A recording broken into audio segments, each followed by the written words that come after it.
Alhamdulillahi Rabbil Alameen, wassalatu wassalamu ala ashrafil anbiya'i wal mursaleen, nabiyyina Muhammadin wa ala alihi wa sahbihi ajma'in. Assalamu alaikum wa rahmatullah.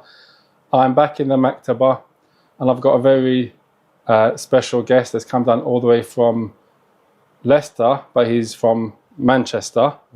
Inshallah, a beloved brother of mine who I had the opportunity and blessings to do Umrah with, Brother Luqmaan. And in this episode, we're going to be interviewing, or these coming episodes, interviewing current Jamia students as opposed to graduates.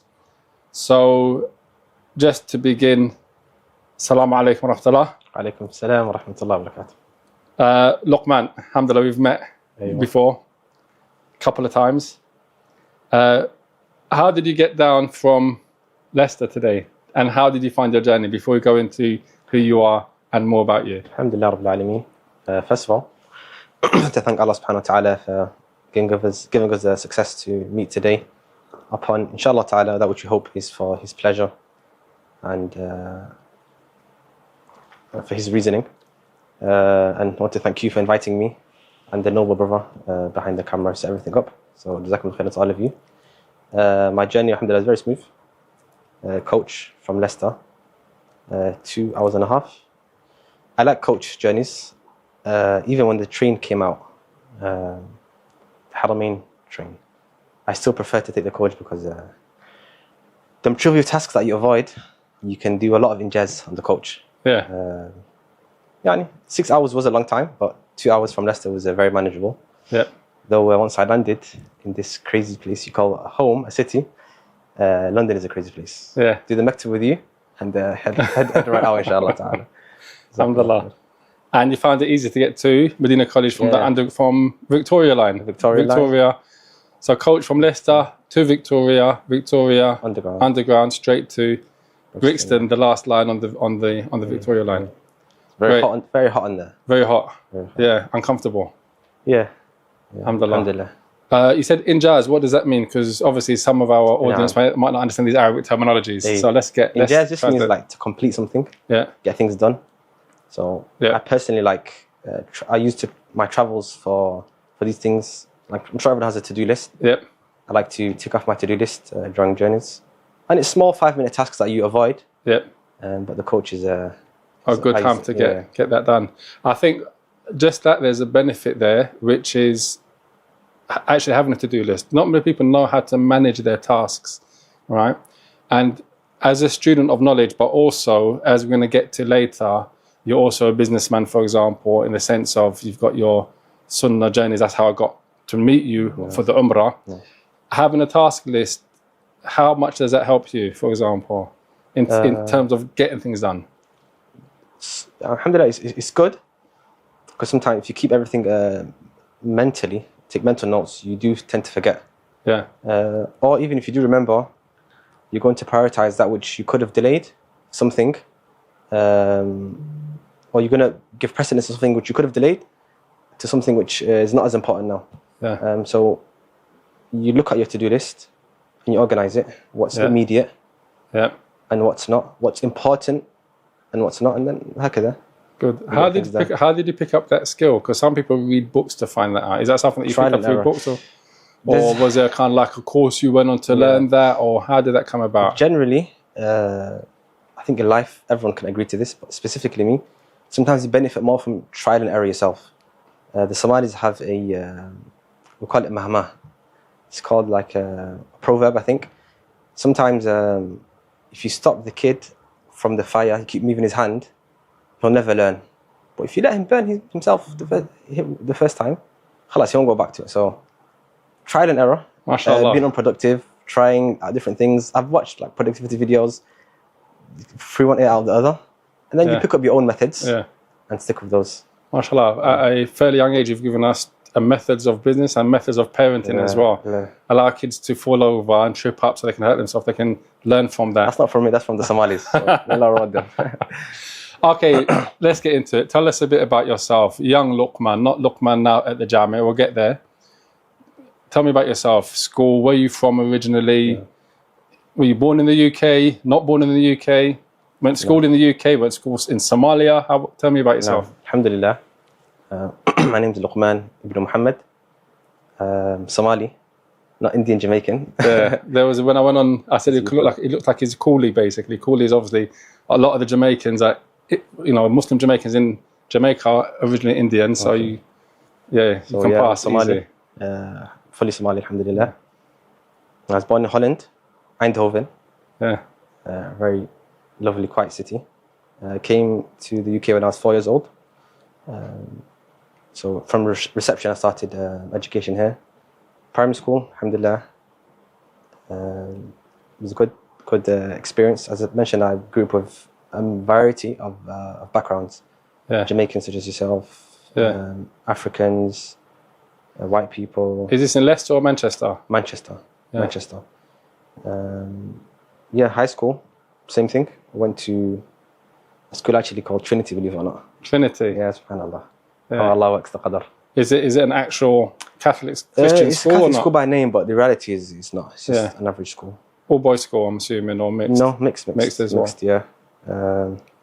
That's in brief. Okay. Manchester. What's it like growing up in Manchester as a Muslim, as a young Muslim? Because obviously when you're from London, the only thing you kind of know about Manchester, well, myself, is Manchester United Football Club. Yeah. Because that's what I grew up supporting. Yeah.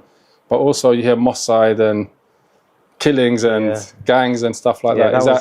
That was part of the history of Manchester. They used to call it Gunchester. Gunchester, yeah. This is like when I'm a kid. Yeah. And puffer jackets.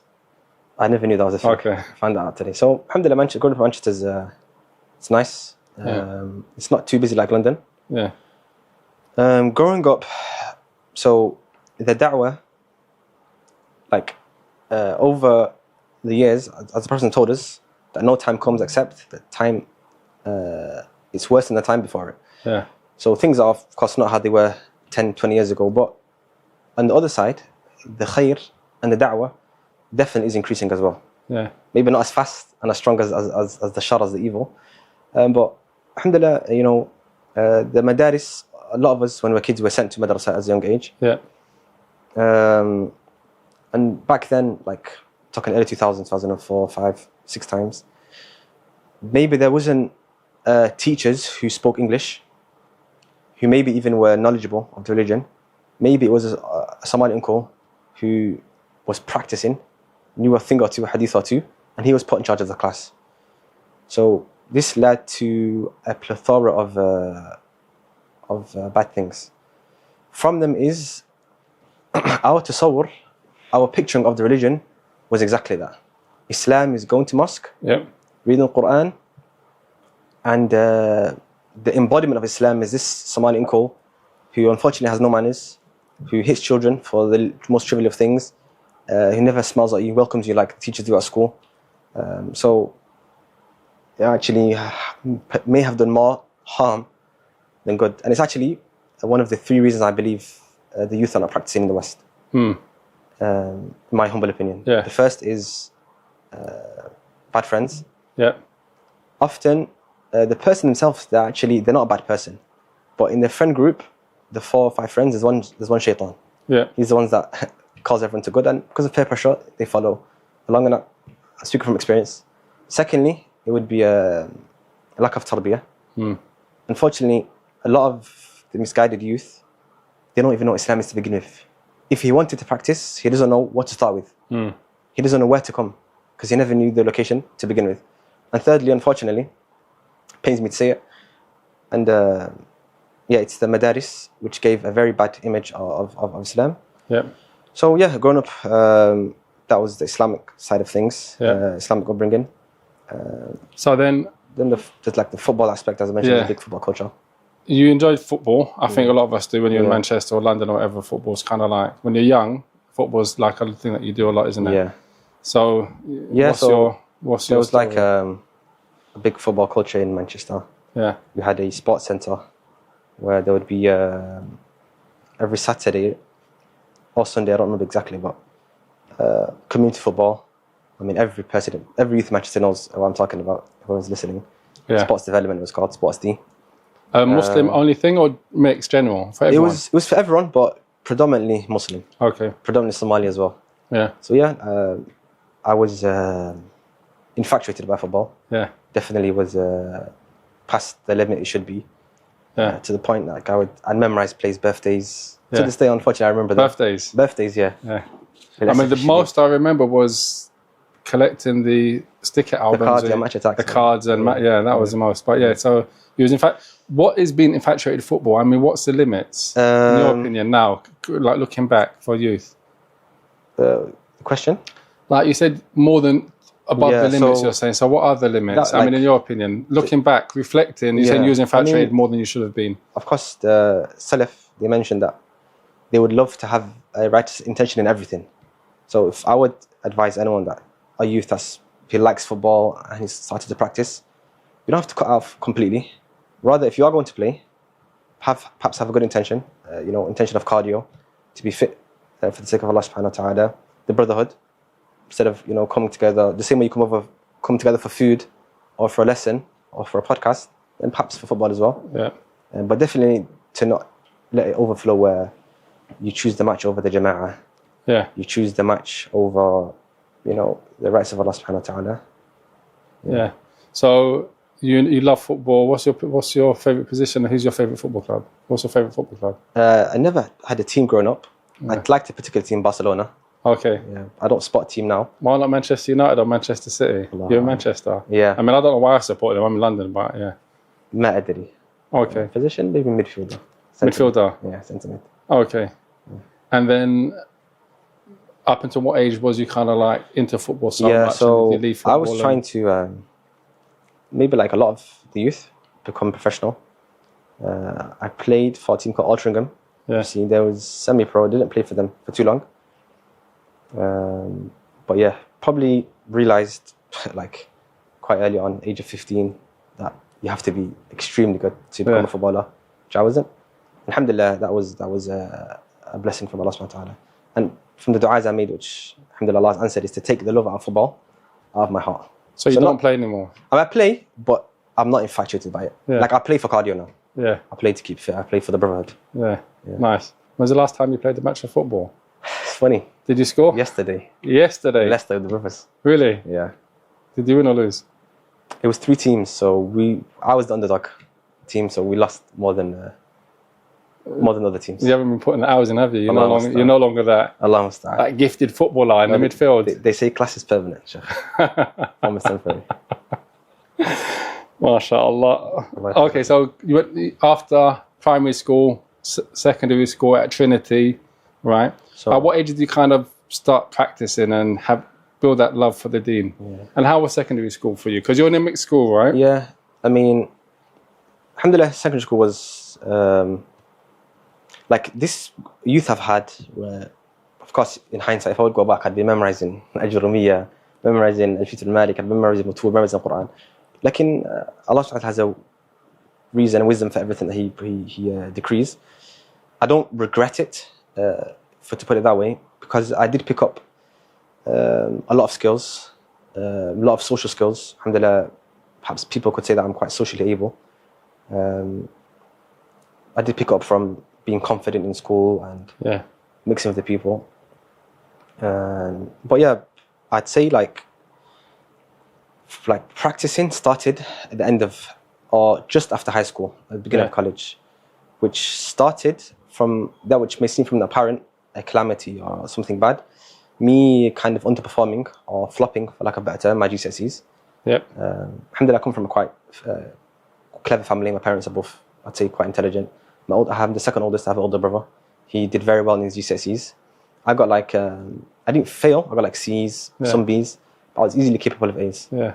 That's not flopping. I mean, I think I want to put out there something which is important to people, that obviously, as parents, we always want our kids to get A's. And when there's a child that gets A's, you expect the rest of the children to get A's. But when you said flopping and you said C's and B's, I'm like, wow, you did really good. Yeah. Flopping is D's and not completing or not sitting exams, right? Subjective. Right, so I think it's not. I think there needs to be a reassessment, especially in Muslim households. On why I'm saying that is because education is important, but the other aspects of it that you picked up, that you spoke about, social skills and confidence, they're equally important to develop a personality and a character, right? Not more, Sheikh. If not more. If not more. Yeah. And a lot of the times you find some people that are really studious and they can ace exams. You can't speak about two people. Yeah, they lack the other skills which are essential for being a successful, rounded human. Do you get what I mean? And Allah subhanahu wa ta'ala is just. He gives this one intelligence and this one something equally, if not better. Yeah. Gives this one beauty and this one eloquence, this one wealth and this one health. Allah is just. Yeah. So I think for parents or for kids out there, because they've just had their exam, some of them will be looking forward to their GCSE soon. B's and C's is definitely not a flop. But I understand what you mean subjective. No. I mean, I'm only saying it because I got B's and C's myself. Okay. GCSEs. And I thought, I did all right. Do you get what I mean back then? That was ages ago. Yeah, it was just... So, this was like quite a shock to me, results day, my grades. Because prior to this, like I said to you, I'm just, for lack of a better term, living my best life. Football, FIFA, friends, going out. I don't really... no importance to the never mind my akhirah. Yeah. So... When I did get the results, I said to myself, and I just about got into the college I wanted to get into, which was a good college, Loreto College. So I started to work hard from then. Yeah. So I would go to the college library. Yeah. I want to study after college, but it closes at 5. Yeah. I want to study at 6, 7, 8. So there was a mosque, masjid in that area called Uni Mosque. It's a Manchester University masjid prayer hall, but it was like a community masjid. Yeah. They had a second floor upstairs, and they have desk and tables. So I would go there primarily just to study, not to pray because it's a masjid. But that's where all the khair started from me. So that was at college now. So what are you studying at college? What are your courses? I did biology, psychology, and the PE. And PE? Yeah. What made you choose that mix yourself? Just for those that are going to be starting A-levels, what's the... I definitely enjoyed them 3. Yeah. So I never felt like a drag going to college. Yeah. And they all linked, so I could go into different career paths. It was not like English, economics, and chemistry. It's 3 random subjects. And I generally enjoyed them, and I benefit, especially from psychology. To this day, I benefit from. Yeah, excellent. So you're trying to do extra studies, and you're going to the masjid to study your secular subjects. Yeah. But that's when you started practicing properly, or what? So, as I mentioned, perhaps someone listening may be going through a particular, that which seems in apparent a calamity. Yeah. But you don't know. Your low grades in this case. Yeah, my low grades. So that really got you down a bit. Yeah, because my brother got A's, A stars. Yeah, I was easily capable as well. Yeah. But that's by comparison, right? I guess, yeah. Maybe not even by comparison, but comparing to my own potential. Okay. What I could have got. Yeah. Because I could have got A's and A stars if I just applied myself a little. Yeah. But this masjid is Manba' al-Khair for me, the fountain of all good. So when I was staying in the masjid, like all these hours, the masjid didn't have a muezzin. He said to me, oh, youth, why don't you give the adhan? You hear all these hours. Subhanallah, I'm 16 at this point. I said to the uncle, I don't know the adhan. I don't know how to give the adhan. Subhanallah, from his gentleness and his wisdom, he did not reprimand me or say, A'udhu Billah, you're this tall age, you're this tall boy, this big age, you don't know the adhan. He said, Abshir, stand next to me, I'll say it and you say it into the mic. Repeat after me. So that was an experience. That day I went home, I YouTubed or Googled reward of adhan, hadith of adhan. And this is what I believe actually my love of hadith stems from. Yeah. So I'm reading the narrations and the hadith that the muezzin will have the longest night of the Day of Judgment, will have the reward of all those that pray in that congregation. Everything that is animate and inanimate will testify for him in the Day of Judgment. So now I'm going back to the masjid for 2 reasons. To study and to give the adhan. وهكذا, it's just like a snowball effect. One thing after the other came. I met my first Quran teacher there, my first Arabic teacher there, Abu Khalid al-Saudi. Hafidhahullah ta'ala. I've lost contact with him, but just a lot of khair came from that masjid. The uncle that taught you the adhan, Naam. Do you still know him? Are you still in touch? I bumped into him, not last summer, the summer before last. Yeah. He was walking in the park.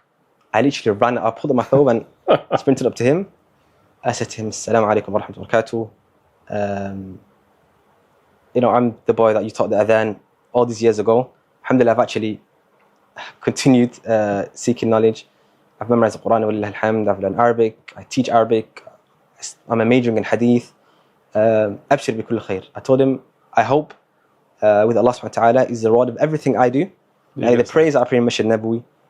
Hours I'm sat there memorizing Butun, the hours I'm sat there reading, inshallah ta'ala, when you didn't even know, you have that reward. And it will continue, inshallah ta'ala. Hopefully the ajr of this podcast. Yeah, you get some of it. And that reminds you of the hadith of the Prophet sallallahu alaihi wasallam, لا تحقرن من المعروف شيئا. Do not belittle any good deed. Yeah. Did he ever contemplate that? This youth I'm going to teach the adhan to will become hafiz, lead the tarawih prayers, give khutbahs. Yeah. I don't think so. So it reminds me of the hadith. I mean, I think there's so many benefits there. One of the benefits is the fact that the importance of that, the patience of that uncle. I mean, he could have just called it himself then. You don't know. Yeah. But he took it on himself to actually benefit and to teach you understanding. And he's not your relative, right? He sees you in the masjid. So even before that, noticing that I'm there. Yeah. Like including me. Yeah. Al-ihtimam bil-shabab. It's important. Yeah. And then on top of that, all the other benefit that came afterwards by actually, look at that, the place you found to study was the masjid. And as a result of that, all the other classes came and you got to call the adhan all the time. And this is something for the youth now as well. Are you 16 years old and don't know how to call the adhan? Right? If you don't, then go and find out. Go on YouTube, find someone, right? Go find one of the... Message me, I'll teach them. I need there you reward. Go. We all need the rewards. Come to Medina College if you're in London. If you're in Manchester, go to... Alhamdulillah. So you're studying, you're in the masjid? Yeah. Abu Khalid, my first Arabic teacher, who I met in the masjid, he told me words of golden advice. He said to me, if you ever want to find a good friend, you find him in the masjid.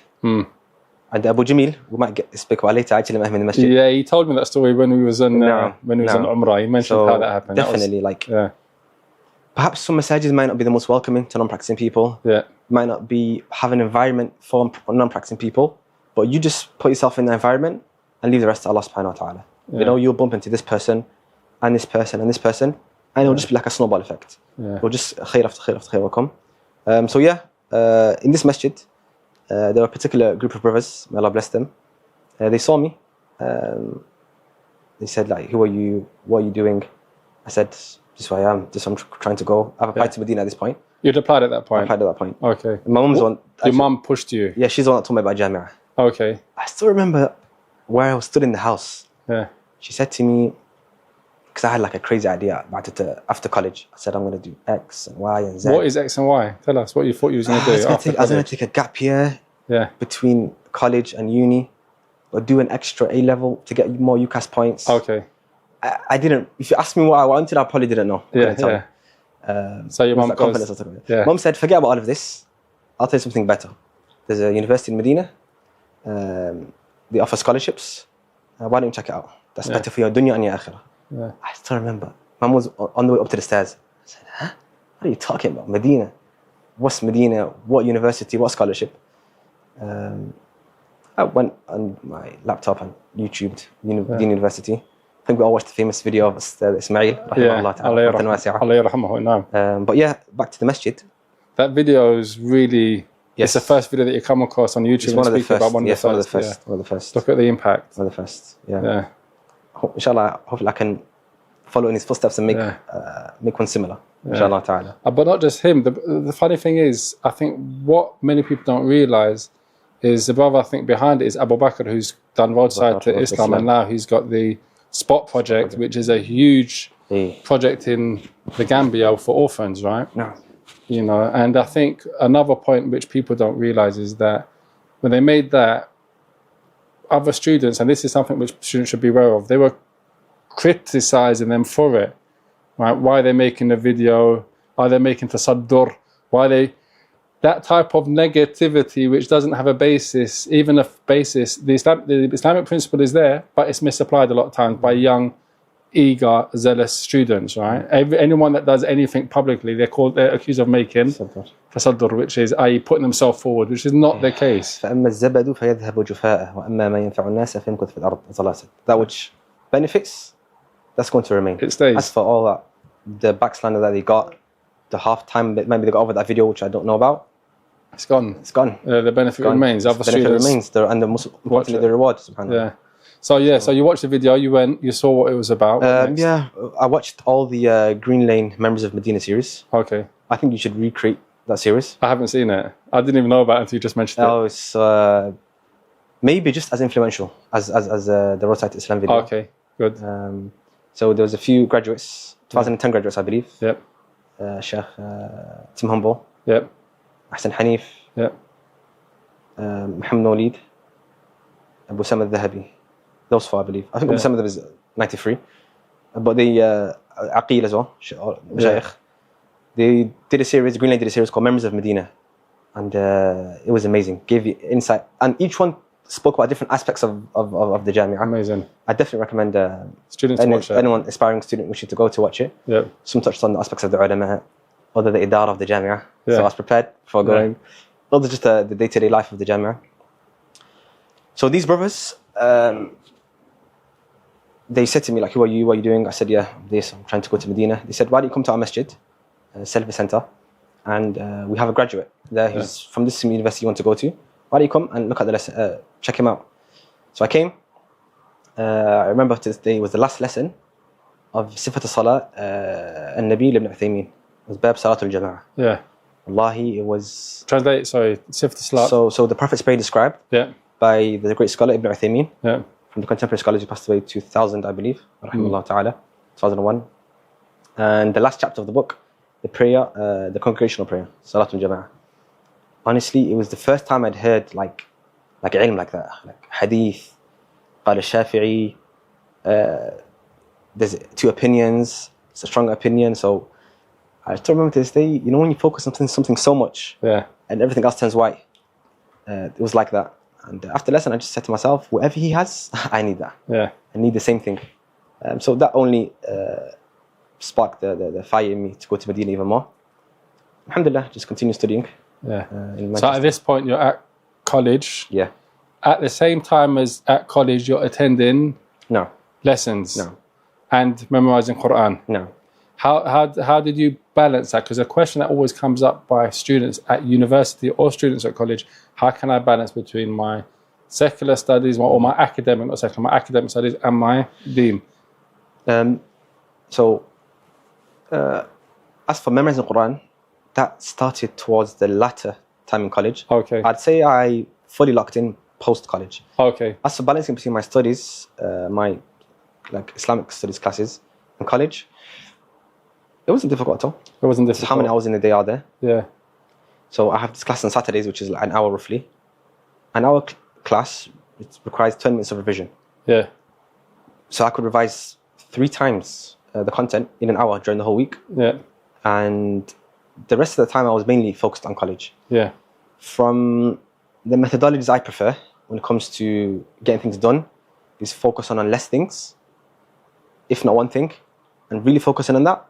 And maybe having one other thing on the side you are doing along with it. Yeah. So just like tunnel vision on one thing and then on to the next thing, next thing, yeah. No, so I was really focused on college. No multitasking, it was college. College. And I got good grades, alhamdulillah. You got better grades in your GCSEs? Yeah, alhamdulillah. I should have got A's as I mentioned. Again, B's, yeah. Should have. Alhamdulillah. Yeah. It was the examiners. It's somebody else's fault. Yeah. Alhamdulillah. You still got better than, you improved on your GCSEs, you got B's, right? In college, as I mentioned, it further enhanced my social skills. Yeah. As I mentioned, I was not confident, but maybe too confident. Yeah. And psychology, I benefited tremendously from it. Till this day, I benefit from it, like in my own da'wah. Yeah. I remember there was for any of you in psychology A level now, they're going to know what I'm talking about. There's a process called semantic processing. It's a process of connecting 2 things together, which originally were disconnected. There's a famous study, Pavlov's dog, I think it's called, where he rings the bell and the dog comes and he feeds him. So it ends up happening so much that when he rings the bell, the dog's glands produce saliva because he associates the bell with food now. So this concept, that's very briefly explained. This concept, I tried to, when I was teaching in Corona, I will get to it inshallah ta'ala, I tried to associate positive feelings, positive emotions, happiness, enjoyment, comfortability, feeling at home, these emotions to the deen. Because a lot of the youth, the shabab, they were never connected with the deen. As I mentioned, they had the same upbringing which I had. They were sent to mosque as a kid, told to memorize this book, told to put on a thobe, come home, hasn't understood anything what he's recited, There is no real tarbiyah. It's just follow the sheep in front of you type of thing, memorize. So there are times where I take my youth out to trips, a bike ride in the Peak District. Yeah. I have no intention. The goal in of itself is not the bike ride. The goal is Ma'anu Luqmaan, bike ride Peak District, fun, happiness, the deen. So whenever he thinks of the deen, he has positive connections and he's pushed towards the deen. Yeah. Yeah. So alhamdulillah, that's an important message, I guess, to many teachers out there. So you finished your... And of course, I'm not belittling the importance of teaching them. So we'd go out to the Peak District and I'll teach them during the break, for example. Yeah. That I think that bond is really important. So you finished college, you got your A-levels, and you didn't go to university. No. But you'd applied for the Islamic University and you hadn't been accepted that year, I'm assuming. No, I was accepted the first time. I applied when I was 17. Yeah. And I started when I was 20. Okay, so what happened in those 3 years then? How long? What were you doing for those 3 years? Actually, late 17. So between 18 and 20, between college and Jamia, alhamdulillah, I was seeking knowledge full-time in Manchester. Yeah. Probably the sweetest time of my life outside Medina. Yeah. Honestly, it was a very, very pleasant time. I had started memorizing the Quran fully. Alhamdulillah, as a Somali and part of the Somali community culture, the importance of the Quran. And I realized that this is from the first steps. If I want to take knowledge seriously, then I have to at least try to memorize the Quran seriously.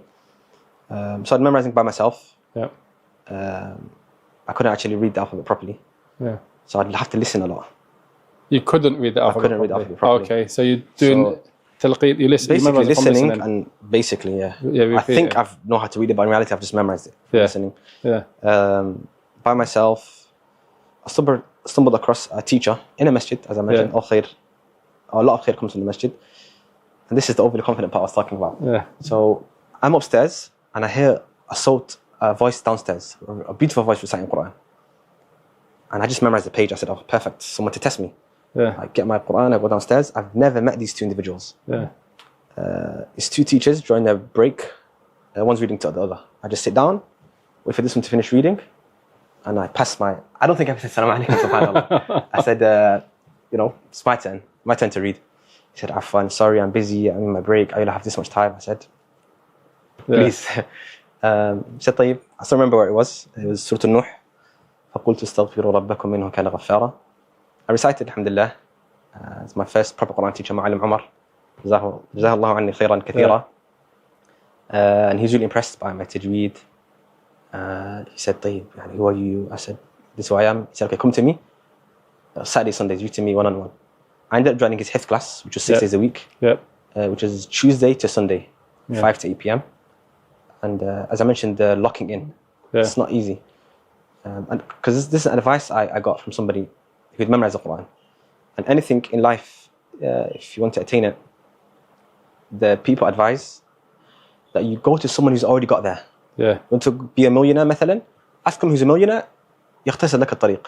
تريد تكون عالما, you want to be an alim, go to an alim or the book of an alim. He will tell you how to become an alim because he's reached it. So I'd ask the hafiz, how do I become hafiz, He said to me, those who do it are those who join a class. So join Medina College, inshallah. All of you in Manchester, the classes of Ma'alim Umar. So 6 days a week, 5 to 8. And don't think it's like for olders. I'm sat with 6-year-olds, 8-year-olds. I'm raising my hand to go toilet. The youngest person next to me, I was 18, 19 at this point. It's like a 14-year-old. Yeah. So you're the eldest in the class. Yeah, but alhamdulillah, I did not care one day. But I was loving it. I was loving it. Who's your favorite reciter before you started the class? Husari. That's who you was listening to when you were doing it by yourself. I've memorized except I listened to Husari. Okay. Rahimahullah rahmatan wasi'ah. My dad taught me him. Oh, okay. Yeah. Naam. So Husari. So yeah, that was a very lovely time. I started teaching at that Madrasah. Masjid Salam, it was called. Yeah. Very lovely time. And Islamic studies, what were you doing at the time? Because 6 days a week, 3 hours, that's quite a lot, isn't it? I mean, that's taking up a chunk of your time. Yeah. And were you working at the same time? No. You wasn't working. So I started teaching at that same Madrasah, but wasn't that much. If you were working, would that have got in your way of studying? Do you think you wouldn't have been able to combine both? No. You can combine. It would have been harder. I'm not going to sugarcoat it for anybody. But if you truly love something, look at the Salaf, how Imam Bukhari would use the light from the moon on the white days to write. He said, I would benefit from the Ayyam al-Bid. Yeah. So if you really truly love something, as the Arabs say, man jadda, wajada. Yeah, of course. If you want something, when there's a will, there's a way. Yeah, yeah. So where there's a will, there's a way. There's a way. The importance of intention and determination. And having an azima on something. The nahma, just having that. So I was attending Saturday classes in Service Center. Yeah. I wouldn't say I necessarily left the masjid. Just inshagalt because of the Quran. And my class times clashed with it. Abu Salma started a class which were at suitable timings. Yeah. Who's also a graduate of the Islamic University of Madinah. Master's graduate. I don't think he's been on the Maktaba. I think he's a bit reluctant to come on the Maktaba, but he's taught at the college a few times. A friend of mine. Alhamdulillah, I did a few books with him. Yeah. What books did you do? So do you remember? In Service Center, I did. I catched up all of Sifat al-Salah. Yeah. Prophet's Bay described Ibn Taymiyyah. Usul Sunnah, Imam Ahmed. Yeah. I started Kitab al-Tawheed from Sahih Bukhari. With Abu Salma, I did Ta'adhim al-Ilm, Usul al-Thalatha, Qawad al-Arba'a, Naqd al-Islam. That was in brief, yeah. And I did Tuhfat al-Atfal and Jazariya before I came as well, with the Institute in London. Yeah. Was there a difference? I know Salafi Centre. I know, for example, that was anyone like critical of you for attending both? Were they saying like, why are you going to? Because where was Abu Salama teaching at the time? So, because if you're not in Salafi Centre, that means you're not part of Salafiyya, right? Yeah. So, originally me going there, like alhamdulillah, my father is a talib al-ilm. Alhamdulillah. He has books, له شأن بالعلم حفظه الله تعالى. So he knew about the masjid and what they was like. Likewise, I had an older cousin he was like one of the few practicing family members. So I'd called him. I said, I go to these lessons now. He said, okay. And Jazakumullah khair, from their wisdom, they didn't say no, don't go. Yeah, it's the points of wisdom, because maybe that would have cut off my, maybe not in totality, but the further passion in ilm which I attained there. They said, go there, benefit, take the notes, memorize. Yeah. But just be wary of X, Y, Z. Okay. So I kind of I went in knowing that. Yeah. And I'd left because of the Quran, and Abu Salman's classes started after. Okay. So I never. You wasn't going to both of them at the same time. Yeah. Okay. One thing I'd like to take this opportunity as well, to not belittle the weekly classes which take place in your locality. Yeah. Wallahi, wa billahi wa tallahi, kam istafat. Rather, until maybe very recently, the majority of my knowledge was from these weekly classes I'd attended in the West. Because sometimes what shaitan might do to some students in the West, UK for example, so these brothers in Jamia, they're studying how many hours out of the day? In Jamia, 5 hours. Yeah. Before that, they're memorizing in the masjid. After that, they're in the masjid memorizing. Durus of the ulama, they come home, they revise. It's like just the one who studies in Kulliyah, and nobody can say that's a real talib al-ilm. 25 hours per week, per average. And I'm attending my 2 lessons per week, which is 2 hours. Yeah. الشأن ليس الكثرة. It's not about how much you studied. It's about how you studied. So the pro, when you study only 2 hours per week, is you can do itqan of that. You can memorize that. You can revise that lesson 5, 10, 15, 30, 50 times. Whereas the problem we actually face in Jamia, we have too much. There's too much. We have too much. Yeah. So juggling too many things where you kind of drop everything. So definitely, any student that's currently in the West, maybe not able to travel, if you can travel, then do so, no doubt. But if you are unable to, then do not belittle the weekly class or the class which takes 2 days a week, 3 days a week. A lot of khair can come from it. Because it's all about itqan, what you've mastered in knowledge. I think this is a good time to kind of transition to now you're going to the Jamia and your first kind of week there, your roommates, right? How that all happened, because now you've studied, you've memorized Quran, you're nearly completed it. You're how old now when you get to the Jamia? 20. 20. Perfect age, I think. Okay. Actually, we'll get to that. Okay. I think the perfect age is to go Jamia. Perfect age is 20? No, we'll get to it. Okay. We'll get to it. So you're going to the Jamia. So Jamia. Arabic is strong or? La. I'd not really studied Arabic previously. I studied when I was 17. Yeah. The first 10 lessons of Madinah Book 1. Yeah. But subhanAllah, for some reason I had remembered everything from those 10 lessons. Yeah. So alhamdulillah, I get to Jamia. I was in Funduq al-Jamia, what they call it. Yeah. Building 22. The best building. Is it the best building as well? Yeah. They call it Funduq al-Jami'ah, the hotel of the Jami'ah. Yeah. The best floor as well, floor 6. Yeah. It was a brand new building. Like I was the first ever person to live in my room. Yeah. It was so new. I remember when I got there, I found a spade and building boots. It was still under construction. Fresh. Yeah, I took the boots out. I mean, why this is important, just so people know, is that a lot of the buildings, some of the buildings were old. Old, yeah. Cats and toilets aren't the best, and and then there were the new buildings which were like unlived in, like you mentioned. But before. actually, I lived in 19 for a week. Yeah, it's funny. So I was told advice the first day I got to Jami'ah. Day number 1, Somali student saw me. He said, "Listen, you're from the West, so don't speak to the administration except in English if you need something." Yeah. So building 19, which was kind of new, but it was quite dirty. Yeah. And my roommate was Chinese. I think in the week I was there, I saw him once, and I'm the one who opened the conversation. Yeah. He didn't ask me like, "Ahlan wa sahlan, welcome. How can we help you? Let's get you a SIM card." Yeah. May Allah forgive him. It was very bad what he did, in all honesty, because I was quite young. Yeah. No one from Manchester was in the Jami'ah at the time. He might be an introvert. He might have an excuse. You can at least say ahlan wa sahlan. Do you need anything? Might be scared. You're from Manchester, bruv. Allah musta'an. Allah musta'an. My keen accent. Yeah, the confidence. Allah musta'an. So I went to the Idara actually to change rooms after Maghrib. I thought, let me practice my Arabic. It's opportunity. أريد انتقال. And he said, تعال بعد شهر. Yeah. No, تعال بكرة. Come a month later. Yeah, after a month. Yeah. I went back to the following Salah. Yeah. After Isha. There's a different guy that spoke English. Not only did I get the room change, he said, he sat me down, gave me his coffee, gave me his dates. Yeah. Britannia. Yeah. How's the UK? MashaAllah. You know how it is. Yeah. So there's a tip for students that are going to be students when you first go to administrative buildings. Expect a certain expect difficulties, but if you speak English, you might get a blind. My building 22, alhamdulillah, was a blessing. My roommate, الذي أعتبره أول شيخ لي في المدينة. My roommate, Sheikh Hassan, الفرنسي السنغالي, a French brother, he was older than me by 2 years or 3, and he knew Arabic when he came. Started from the second year in Mahad. Honestly, I consider him my first sheikh in Medina. Yeah. Nor do I know French, nor does he know English. Yep. We're going to speak Arabic. And usually, maybe if we was both Mustawa al-Awwal, we're both, just about... Sign language. Yeah. Because alhamdulillah, he was fluent. He would always correct me. Yeah. He'd always say, لا, قل كذا. I'd hear words from him. Yeah. I remember he would always say, أنا وقت الصلاة. أنا وقت الصلاة. So I learned the fi'l أنا. Like, the time has come, basically. Sometimes he would just say some poetry out loud. I'd memorize that. تركيب الجمل. I'd benefit a lot from him. Maybe I know the words, but how to string it together in a sentence, I'd hear it from him. I genuinely did not, honestly believe I did not learn Arabic in the Ma'had. Yeah. Ma'had, yes, I learned the rules and the new words, but the real Maidan where I learned it is in the room. With your... Yeah.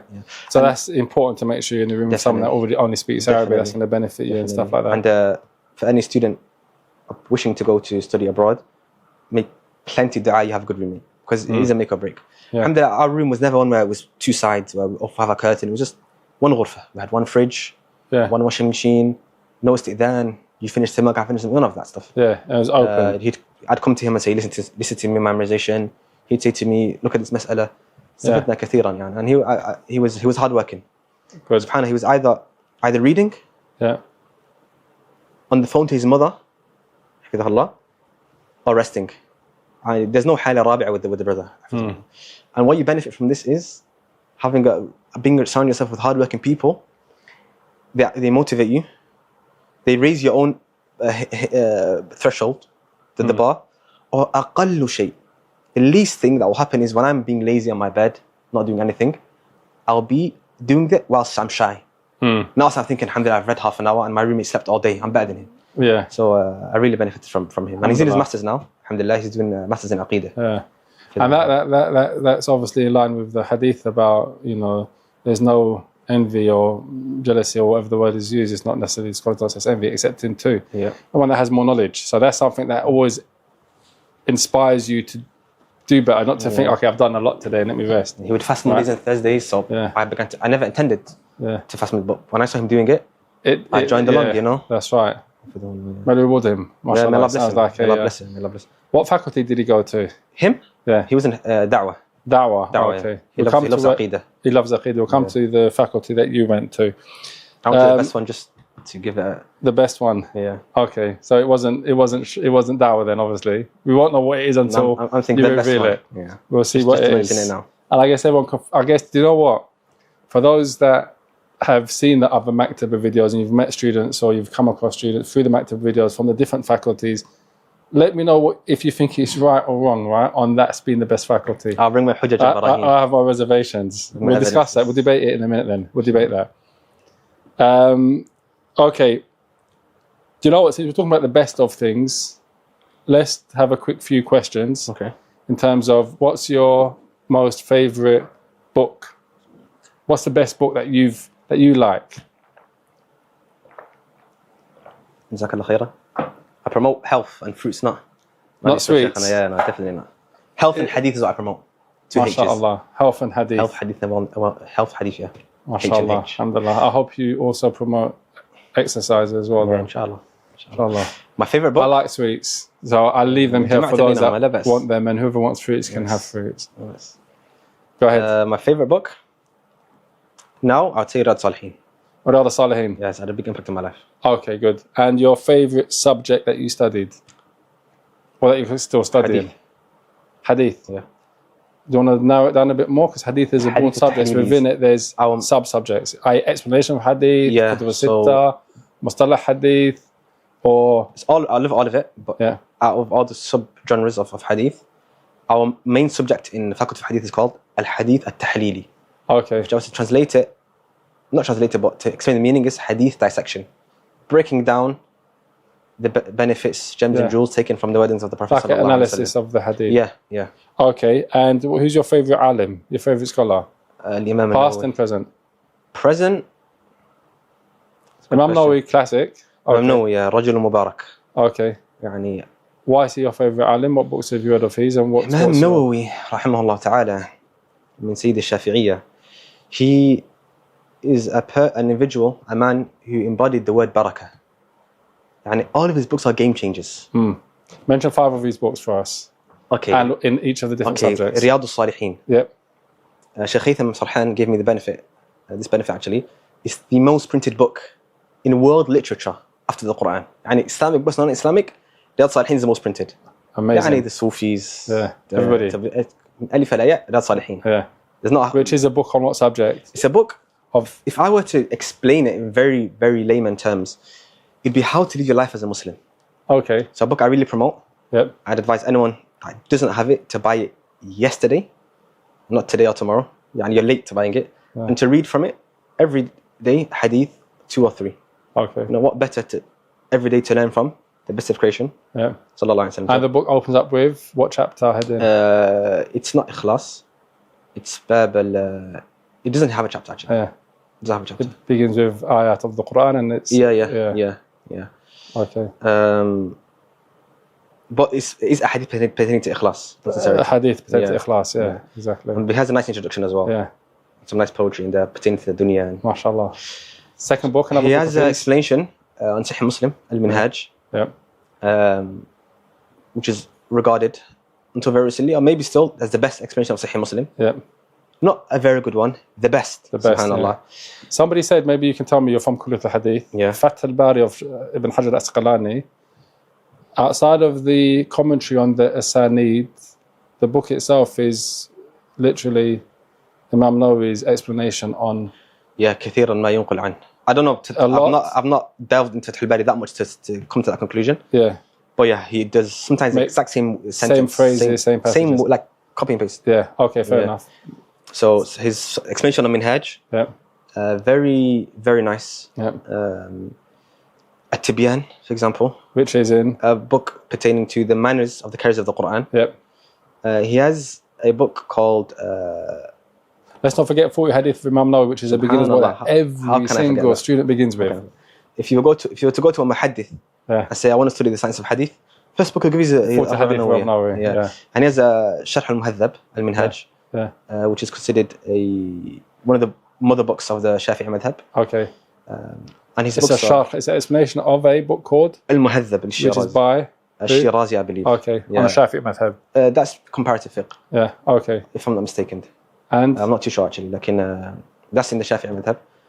And يعني رحمه الله تعالى, What about he passed away in the age of early 40s, I believe. early 40s? And then he's got the big he's got his Majmu'. المجموعية شرح المهذب, that's what it is. That's what that is. Yeah. And what about Tadrib al-Rawi? Is that his as well? تدريب الراوي السيوطي. Suyuti. Yeah. Explanation of a book on التقريب التيسير. تقريب التيسير. Okay. Yeah. Even his books on مصطلح. Imam Nawawi. Imam Nawawi. Yeah. Which is his book on Mustalah Hadith. Which studying Hadith today. Which is studying Hadith today. So he combined between the sciences of fiqh, Zuhd. of zuhud, يعني. of explanations of hadith, of adab, of sunnah of the Quran, of fiqh. He's considered from like the maraji' of the Shafi'iyah. Yeah. Where if he says an opinion, it could be very well like this is the opinion of the Shafi'i. Yeah. So he's your favorite past scholar? Past, present, maybe my first proper Shaykh in Medina, Shaykh Haitham Sarhan. MashaAllah. I've never saw someone as eager as him in da'wah. Yeah. SubhanAllah, sometimes you message him, he prays in a particular place, so you go to him, Shaykhana, waynak, where are you? He'll send you a video saying, Afan, I'm in Cambodia. Yeah. I'll be back in a few days, I came to give da'wah. Yeah. And he'll send you a video of a whole village accepted Islam at his hand. Yeah. In the middle of nowhere. And he's got a online ma'had called Ma'had Sunnah. Ma'had Sunnah. Yeah. His books are translated over, I don't know how many languages. Loads of languages. He's come to the UK. You can see him on YouTube. If you look him up, you're going to get loads of beneficial. Teaching style is the most efficient I've seen. Yep. A style which I wish to inherit. Yeah. It's, he finishes books with students as well. Yeah, I studied with him very short period, but I finished 5 books. MashaAllah, excellent. Good. Yeah. So that's your contemporary.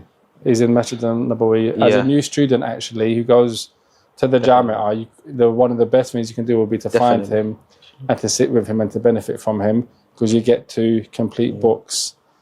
There's a story of... So he's in the Ma'had. Ma'had is 2 years, right? Yeah. You started from the beginning, Mustawa al-Awwal. But then in your time, I think COVID happened, isn't it? Yeah.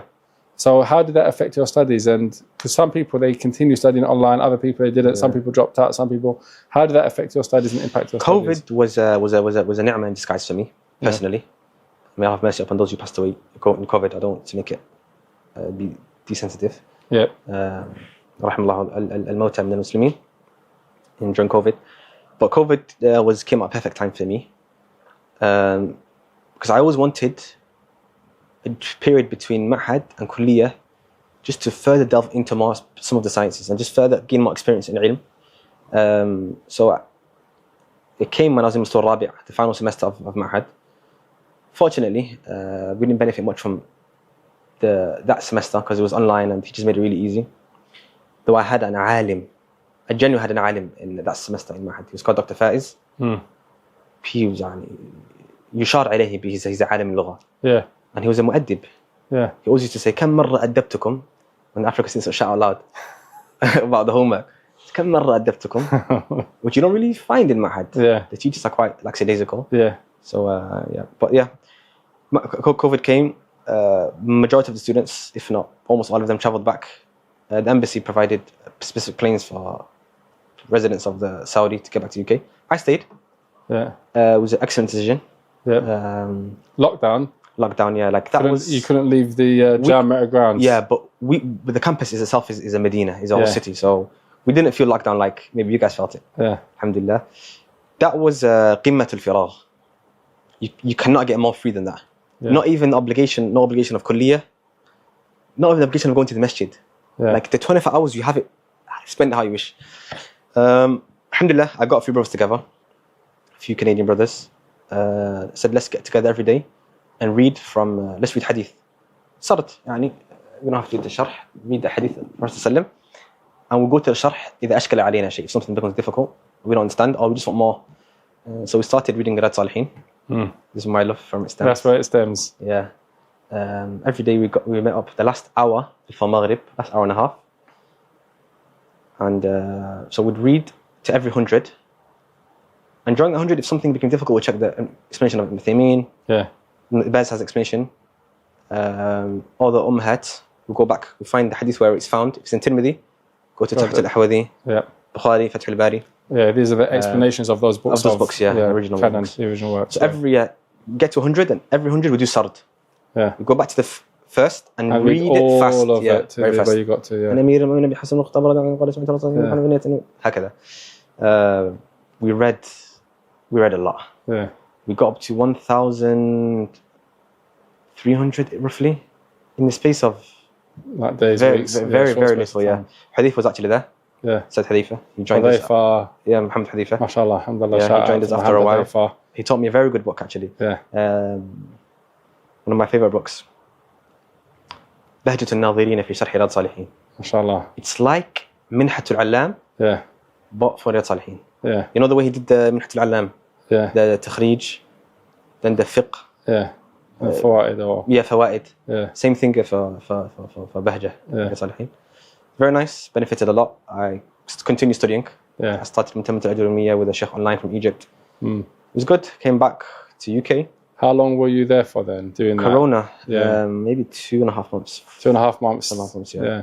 Because I wanted to wait to see if studies Would resume. would or what resume would in happen. person. Yeah. I didn't want to go back. I didn't want to risk it. So Yeah. when once it was confirmed, I travelled back end of August. Yeah. So alhamdulillah. And so you've come back to the UK. I guess we're still on lockdown. Yeah, sometimes it's like you're flying and you hit with the arrow and you come back to the UK.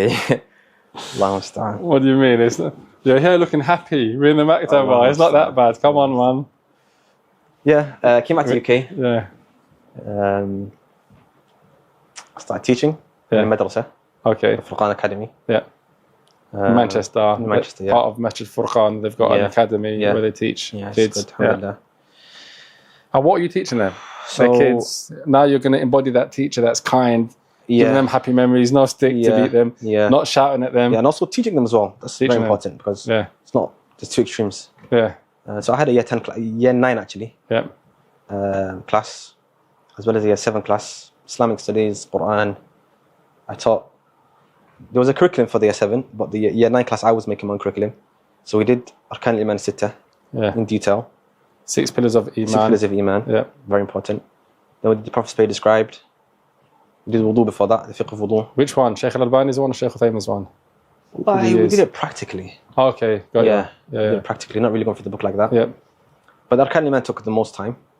When it got to the Prophet's Prayer described, I was nearing my time back to Medina. Yeah. Yeah, during Corona was very nice time. I was teaching, I think 6 days a week. Yeah. Teaching in Nelson as well. Yeah. Sheikh Abdul Abbas invited Sheikh me to teach Abbas' masjid. Teaching Okay, Quran. excellent. The masjid wasn't there actually at that time. It was. I was teaching in the primary school or in the high school on the weekend. So I was using our facilities. It was a Quran class. I was leading Manchester's got a wealth of resources. You're there, Abdul Abbas is there, Abu Salama was there. We need 100 Abdul Abbas. You've got loads of resources. Alhamdulillah, there's For the demand. there's Muhammad Hadith was there. He's now moved to Bradford, obviously. You've got, mashallah, there's a wealth of knowledge for students in Manchester that want to benefit. There's no excuse, right? Alhamdulillah, it was nice. Yeah. I was leading salahs as well in Furqan. The Imam made us, some of the Hufad, have a timetable for leading prayers. Yeah. I started teaching privately, Hadith. Yeah. That really helped me build up confidence, build up the habits of teaching, preparing for class. Yeah. The importance of saying Allahu A'lam. Yeah. The importance also realizing how much I don't know. Yeah. They ask questions, abhath. It's a mas'ala which the ulama wrote 50 pages on it. Yeah. Alhamdulillah, I benefited a lot. Yeah. It was nice. Those few points are so fundamental for students. So even current students now, they come back, they think they can't teach, they shouldn't teach. I think that's a mistake. I think they should teach because by teaching you're reviewing your knowledge, right? Yeah. But teach and prepare your lesson beforehand. So make sure you've done enough tahdir so that you know what you're speaking about. And like you said, if you don't know the answer, which is going to be a lot of the time, there's no shame in saying, I don't know, I'll do research, I'll look it up. Scholars are bigger than, it's a lengthy topic, teaching. Yeah. But yeah, this is the nasihat al-mashayikh wal-ulama. Every semester, before the summer break, every teacher from every subject advises you, go back and teach. Yeah. The advice of Sheikh, the Imam of Masjid Nabawi, Muhsin al-Qasim, this is what he advises students with. Yeah. And it's not a shart, it's not a condition that you teach on a public platform in the masjid. Yeah. Rather, some of the most beneficial teaching is done in the private halaqat. Yeah. Where there's actual that connection with the students. Yeah. You can see you sat in front of you. You can tailor your lessons, whereas it's difficult front of a public platform. Yeah. And you'll be the first person that'll benefit. Yeah. Wallahi, I would do it for myself. Yeah. And subhanAllah, brothers that would come to this hadith class I had, it was every Monday night, private, upstairs. What were you explaining? Riyadh al-Salihin or? Riyadh al-Salihin, yeah. It wasn't a class meant to be for Tulab al-Ilm. Yeah. Just for, heart softeners and get the practicing people, or non-practicing people practicing. Yeah. There were brothers that used to come to that class in tracksuits with afros. They are now Huffaz. MashaAllah. They're now in Egypt. Yeah. They've now been accepted to Jamia. Yeah. They've now, some of them are in, or was in Mauritania. Yeah. So don't belittle, to students listening, the private halaqat that you do, you don't know the khair that's going to come from. Yeah. I never expected, or even if I did, subhanAllah, these brothers are in Mauritania, in Egypt. Yeah. Hopefully, I hope they come better than me. I'm going to compete with them as best as I can. I'm going to give them a hard time. But they might become stronger than me, that I am in ilm. Yeah. And you can be the cause for that. Yeah. Okay, so you're still waiting to go back to the Jamia. Yeah. What do you do for kind of income, for business? Because you've got Sunnah Journeys. Did you set that up at that point? How did that start? What were you doing? So I did start working actually. Yeah. I work from home job. Yeah. It's it's a big question, isn't it? Yeah. Students always ask, how am I going to provide for myself, right? Yeah. It's a lot. It's funny that needs its own podcast. It does. It's a very lengthy topic. Let's summarize it though. Yeah, but in brief, I started working. I work from home job. It's funny. I quit, and I joined that same job again. Desperate times, or what happened? Not really. Just that was the decree of Allah subhanahu wa ta'ala. But yeah, I started teaching Arabic online. Yeah. That was very, very, very good for me. Not necessarily monetary gain. Alhamdulillah, I did get respectable income from it, but further enhanced my teaching skills. Yeah. Because العلم شيء والتدريس شيء آخر. Having knowledge is one thing, or knowing a particular thing is one thing. And having the ability to pass it on to others, to teach it in a digestible manner, to teach it in a way which is easy and a student can pick up easily, that's a skill which needs to be honed. Some people naturally have it more than others, but you can definitely hone it. So I mean, it's taught at schools. You learn how to be a teacher, PGCSE and qualified teacher status. And I mean, even for example, myself, one of the things I encourage students to do, graduates or students of knowledge, is to pick up a small booklet on teaching methods and how to teach, and just read through it. You know what I mean? Because it's going to benefit you. I've gathered the teaching methods of the Prophet ﷺ in specific. Exactly. Yeah. So that gave you a lot of... That was good. Yeah. It was really nice. Then started Sunnah Journeys. Yeah. That came September. So I come back September 2020. Yeah. I'm hoping Corona is only a year. So the Jamia gave us this option to continue studying online. Yep. Or postpone your studies. And I didn't go Medina to study from my bedroom. Online. Yeah. In the UK. Yeah. Yeah. So I postponed my studies for that year. I'm hoping to go back September 2021. Yeah. So July comes, hear nothing from the Jamia. August comes, mid-August.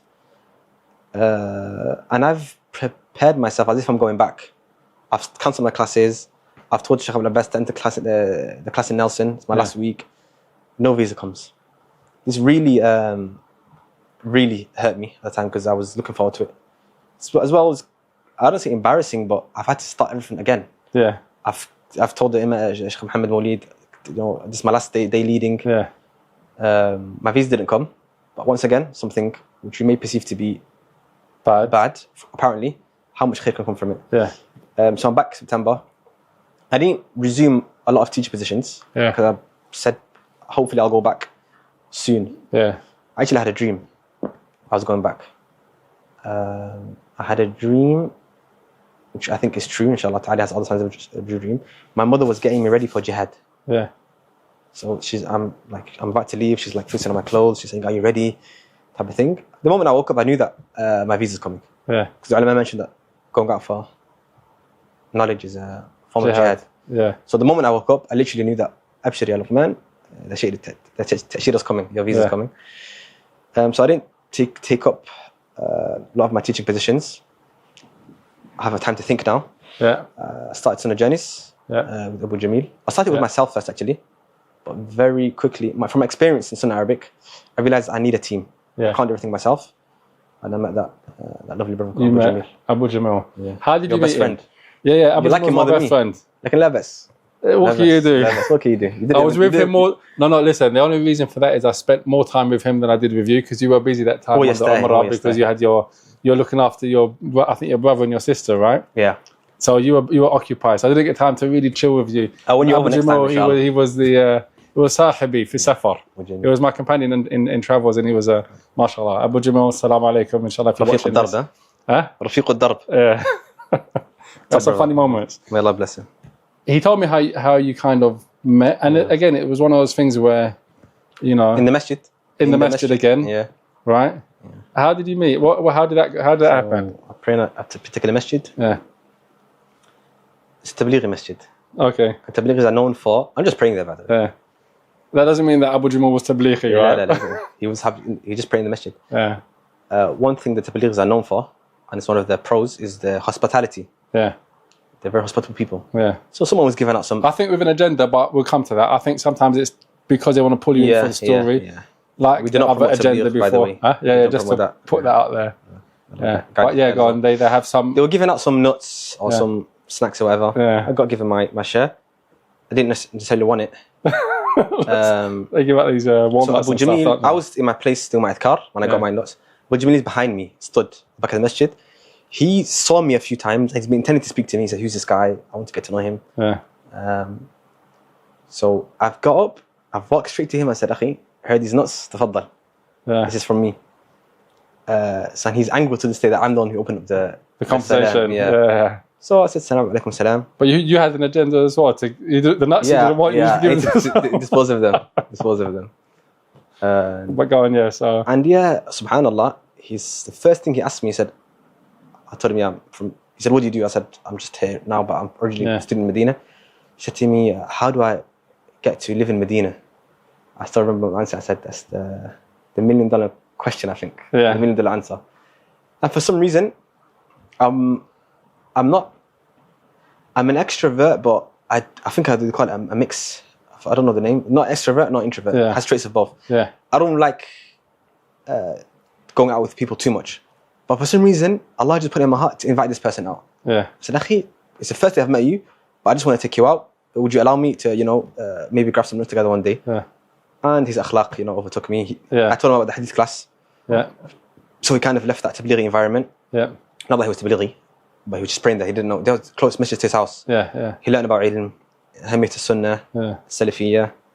And it's been... MashaAllah. When I was thinking, who can I partner up with for Sunnah Journeys, he was the first person. Yeah. His akhlaq. But basically, just based upon the fact that he's got akhlaq, you bonded. Oh. You decided that, okay, look, this is what I'm trying to start up. Come on board as a partner. Yeah, akhlaq. Yeah. What's Sunnah Journeys, first of all? Just give a quick shout out to Sunnah Journeys. Yeah. What does it mean? Because we haven't explained it. And when is your next journey? Sunnah Journeys. And who came up with the name? Was it you or was it? Sunnah Journeys, the funny story behind the name, actually. Yeah, I know. You know it? Kind of. Okay. I just want everyone else to find. Sunnah Journeys is a company which, in brief, provides you with the journeys that you need. Highlight, underline, circle the word need. So it's not restricted to Umrah trips. We do have Umrah trips, alhamdulillah. Have retreats in the UK. Have retreats to Masajid. Weekend retreats. We're planning, I don't want to say it yet. Yeah. A trip to Spain, actually. Okay. Andalusia, the history there. Yeah. But the main thing is Umrahs, isn't it? Other places. Can I say something which will be cut out, or shall I not say it? No, go ahead. Is it going to be in there? What's that? One of the locations that we're going to go. It's up to you if you want it in or not. No. I'll tell you after the podcast. Tell me afterwards then. Yeah, it's a location you would have never thought of, but a rich history in Islam. Alhamdulillah. And will benefit tremendously. I'm excited to go. Okay, you've got a early kind of... Yeah. Start guessing if you want. Yeah, start guessing. I think they say comment below. Comment below, start guessing if you think you know where it's going to be. And then if you get it right, then maybe you'll get some discount when the trip comes out or something. I don't know. Whoever gets it right, they'll get a percentage off. They'll get a significant amount off. Inshallah. There you go. Yeah. There's a reason to comment. So guess away. Yeah, I'm going to guess as well, by the way. Inshallah. Check that on my face. Maximum, okay, I need to set some rules now because the person can comment every country. Let's say max 2 guesses. No, 1. Why 2? Give them 1. And if they get it, alhamdulillah, it's good. If they don't, otherwise. Anyway, so go on. So yeah, Sunnah Journeys. Yeah. I don't say this lightly. Yeah. I wish not just wish, I'm working towards and intending, I'm going to put blood, sweat and tears into it, to be the best Umrah company, travel company you've ever heard of. And that's because of my, it's nothing to do with monetary gain. Yeah. My own first Umrah experience was a very bad one. Yeah. So I wish to give people the experience I wish I had first time. Yeah. I don't know if you want to touch on that, but that was a... Yeah. So how do you come up with the name? So I had Sunnah Arabic. Yeah. And I don't know if you saw the logo, obviously. It says Sunnah. Yeah. So when I made that logo, the graphic designer made it, I knew I could use it for other things because it just said Sunnah. Yeah. It didn't say Arabic in there. Yeah. So I first thought Sunnah Taz. Yeah. I did the name. We posted the poster. So when I'm registering on company's house, I put Sunnah Taz. I already see there's a company name there. I have what you call in Somali, madahloh, luckhead. When I want something, it's a good trait, but if it's placed in the wrong place, it's not good. When I want something, nobody can stop me. I'll break mountains, I'll run you over, I'm getting to that destination, regardless of what's in the way. Yeah. Determination, right? I guess. You need determination to be successful. I guess. Well, that was a Kinesi. Yeah. I saw Sunnah Taz exists. I said, Labas, I'll just put on company's house, Taz Sunnah, all the way around. And in person, Instagram, there's no legal stuff. I just call it Sunnah Taz. Put the poster out for the first trip with Haditha. He was the tour guide. Hey. Sheikh Muhammad Haditha. Yeah, Sheikh Muhammad Haditha. One of my good friends. Barakallahu fi. Yeah. This again, another source of benefit for if you're on YouTube, you want to know who you can learn from, you can benefit from. He's got loads of beneficial stuff. Allah bless him. Excellent teacher. I mean, yeah. This original Sunnah Taz, which is like 10 plus years old, is getting loads of calls. February trip, yeah, I'm inquiring. This thing, what February trip? Oh, sorry. Okay, it must be the wrong place. Call after call. They find out there must be someone else that's on the block now called Sunnah Taz. What do you mean? Because he's the number on the poster. Gets a very hot phone call. He answers saying, Walaikum salam, Sunnah Taz, how can we help? Sunnah Taz, who the heck are you? Where's Sunnah Taz? Well, we can sue you. We've been doing it for 10 plus years. Based from what city were they from? Manchester as well, different city? Should I say it? Bradford. Okay, Bradford. Yeah. May Allah bless them. I think we're on good terms. Yeah. We're on good terms actually. What do you mean from his akhlaq? صاحب أخلاق هذا. ما شاء الله, alhamdulillah. I don't wish to praise him to his face. حسبه كذلك والله حسيبه ولا يزكي على الله أحدا. The sunnah, just if you praise him to the face. He says, don't worry, akhi, that's totally fine. I'm going to speak to my partner, sort this out. Don't worry. He calmed him down. I would have said, listen. I would have. Do what you want. Yeah. He came to my house actually. He said, look, man, there's a very serious situation. I need to come to your house. He came to my living room. He said, we need to change the name. I said, look, it's not shart. We can both be Sunnah Taz. We can make them happy. Let's call them back. Try to convince. He said, look, man, you are not calling them back. Trying to convince them to have the same name. He said, it's like someone coming up with Madinah College. Yeah, no, it's not befitting. He's right. He's 100% right. It's not befitting. Similar thing happened in Cambridge. Anyway, that's another thing. So they sued them. They sued. But anyway, yeah. We befitted. We brainstormed names. We got to Sunnah Journeys. Yeah. And I like the name. It's a journey. Yeah. It's not just a tour, because a tour has Uhud. Yeah. Has Khandaq. Has this. It's a journey. Yeah. And everyone's on their own journey. Yeah. So who came up with the name? Just to conclude that chapter, was it you or was it? Think me. I'd hope to think me. Okay. Yeah. You're not confident? If not both of us, huh? I think it's probably him or both of you. We'll find out. Would you comment? Yeah, let's find out, inshallah ta'ala. Alhamdulillah. Yeah. So you started Sunnah Journeys. Alhamdulillah, as a business to provide a good Umrah service. Yeah. Alhamdulillah, I've come on with the last one. You've got one coming up in September, October. The budget trip. You've got a budget trip. You've got a five-star trip. You've got a youth trip. You've got Ramadan trips. Alhamdulillah. And you're doing this while you're still a student and with your partner. Yeah. Yeah, so that's something else which you're doing, alhamdulillah, where you've got a business and you're a student of knowledge at the same time. That's a more barakah. Yeah. Because it's, it's all in the same field anyway. Yeah. I mean, the topic of seeking knowledge and making money, as again, it's a whole podcast in and of itself. Yeah. But in brief, al-aish la budda minhu. Yeah.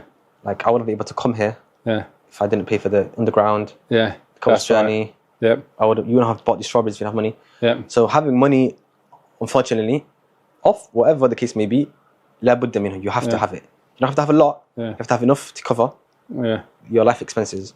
So it's either you work for somebody, work for yourself, or somebody provides for you. As for the former, the first, working for somebody has its pros, has its cons. I'm not going to be like those who are going to say, have your own business, that's the only method. Yeah. That makes you alpha. Yeah. Not necessarily. Yeah. Some of the noble companions worked for each other. Yeah. رضي الله عنهم أجمعين. The Prophet of Allah yeah. he was entrusted with Aisha of yeah. the business of Khadija رضي الله عنها. You can work for yourself. That has its pros, has its cons.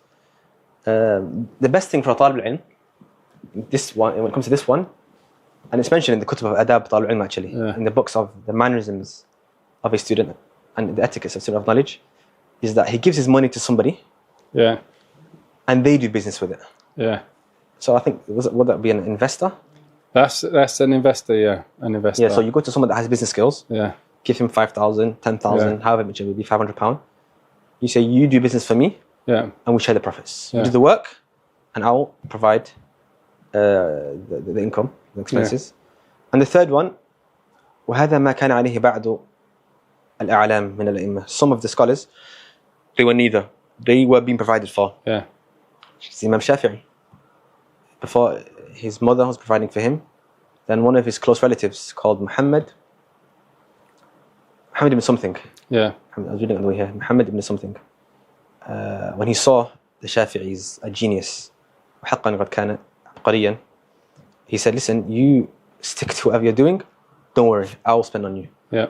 And we hope with Allah subhanahu wa ta'ala, all the word of Shafi'i, or at least a large majority of it, is with this man, because he was a musabbab, he was That's a cause. Right. Yeah, allowed it. So any millionaires watching this potentially, or any wealthy people, if you see a young student of knowledge that has potential, you see he has sharpness, you see that if he إذا تفرغ للعلم, if he fully is able to be only busy with knowledge, he will attain a high level, then invest in him. Invest in him. Shaykh Islam Ibn Taymiyyah, his own brother was the one that would spend on him.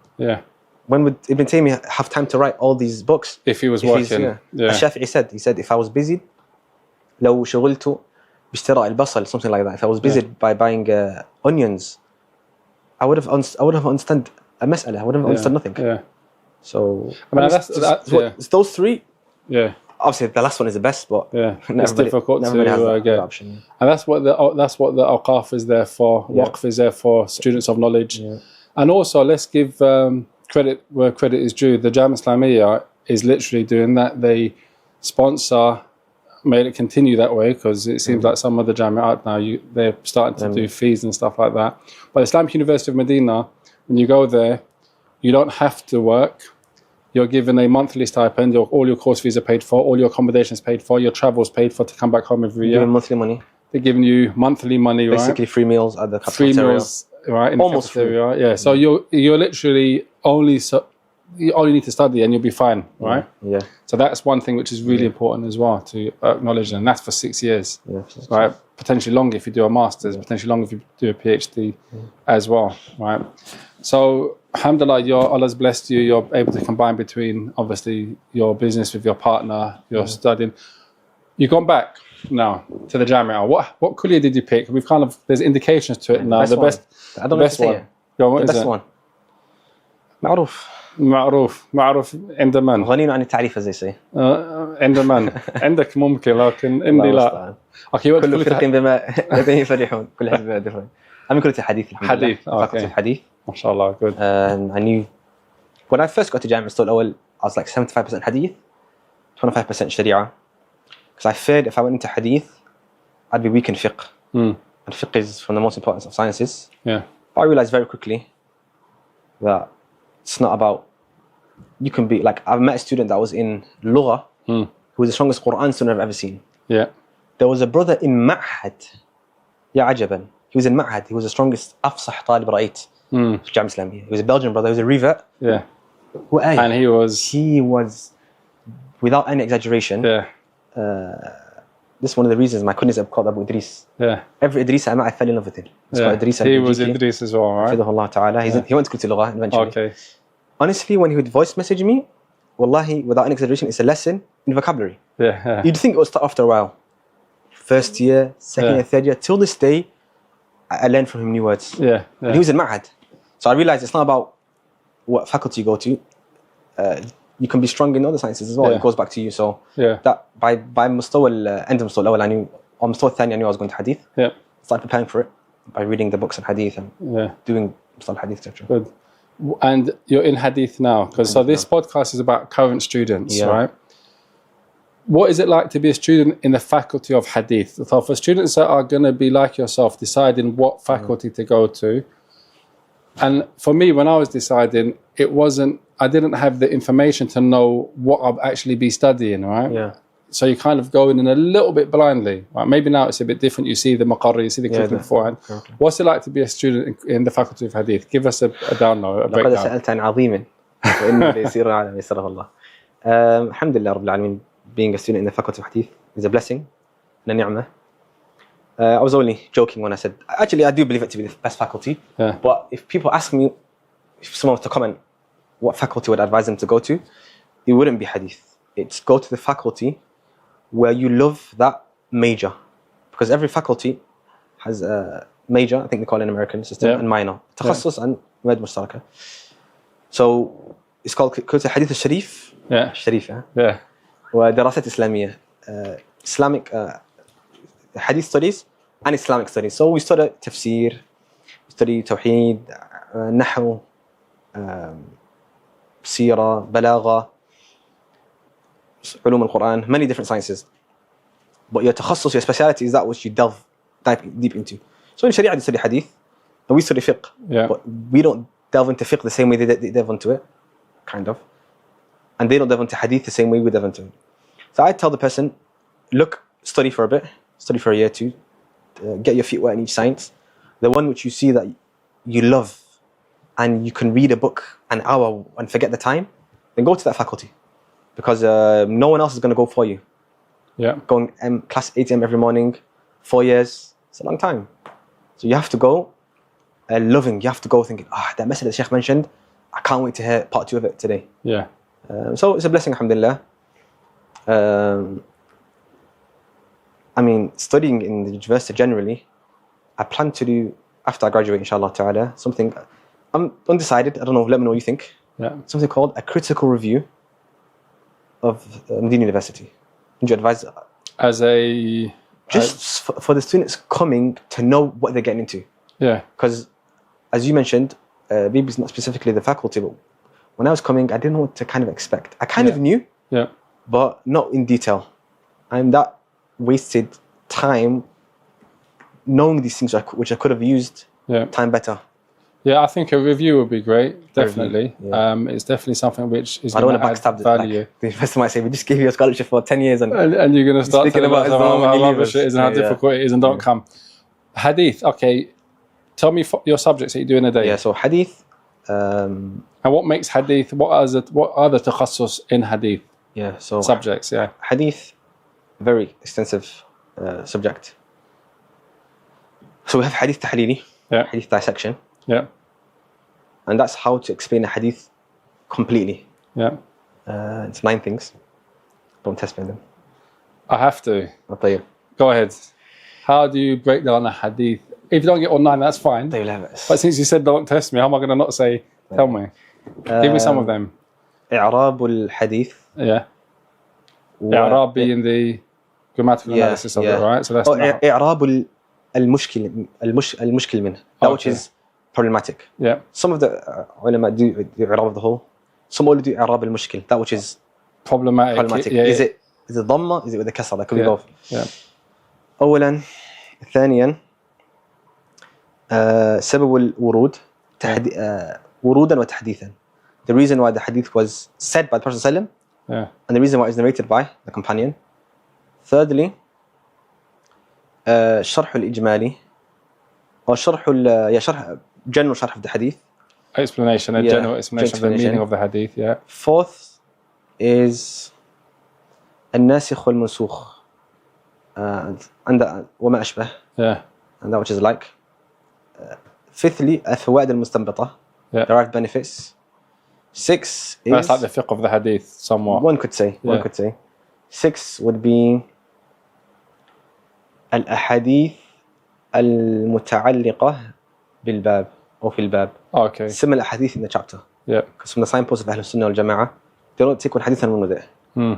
They take this hadith and look at it, all the hadith in this particular chapter. Then we come to the conclusion, this is what we believe in. Yeah. Or this is the fiqh ruling. Very important thing to do, yeah. ربط الحديث بالترجمة. Connecting the hadith to the chapter. Yeah. Famous in Sahih Bukhari. Yeah. Got 7. That's good, we'll stop there. Yeah? Yeah, Okay. because to get all 9 will be a mission. I'll comment 8 and 9. Inshallah. Inshallah ta'ala. Perfect. And what else? Yeah, what so are the main we subjects delve that you study there? into this chains. So the hadith sciences, to really summarize it, is 2. Yeah. The text, the wording of the Prophet ﷺ, and the chain which took us there. Yeah. And the chain which took us there, so the 9 which I mentioned is all to do with the text now. Yeah. The chain is all subject genres now. The narrators, or Rawat al-Hadith, is subject we have. A companion, for example, start with the companions. How do we know a particular person is a companion? Yeah. Okay, Abu Hurairah is known, Ibn Umar is known, but this name which is not known. Yeah, not a famous, not a well-known. Sariyah, مثلا. May be famously known. How do we know that he's a companion? Is it just because Ibn Hajar said? Yeah. Yeah, Ibn Hajar is Ibn Hajar, of course, we believe him. But طرق إثبات الصحبة. So the ways of affirming that this is he's a companion. And Ibn Hajar has a book on it called, he has a book on all the Al-Isaba fi Asma' Sahaba or something like that. All the names of the Sahaba. Yeah, we studied that book. We studied it about it. Also, like masail to do with the companions. Yeah. Some doubts pertaining to Abu Hurairah. How come he noticed the Orientalist doubts that they brought? Yeah. Most funny of doubts. It's comical with the doubts and the repetitions of it. Yeah. The sciences pertaining to the chain, basically, how it's connected. Yeah. How do you know it's connected? لطائف الإسناد, for example. Yeah. Like رواية الموالي, narrating from slaves. Yeah. رواية الأكابر عن الأصاغر. Yeah. Older or more knowledgeable people narrating from younger people. Yeah. A tabi'i narrating from a companion. We delve deep into the science of hadith. I'm sure the noble hadith graduates in the college, I think you're doing a hadith. We're doing a hadith program now, which is looking at a book by Sheikh Abdul Abad, who's the muhaddith of our time, the probably biggest scholar of hadith alive today, or one of them. And he's got 2 books which are really good in this topic, because he actually takes 20 hadith from Bukhari, 20 hadith from Sahih Muslim, and he does a breakdown of the hadith in terms of its isnad and then in terms of its matan.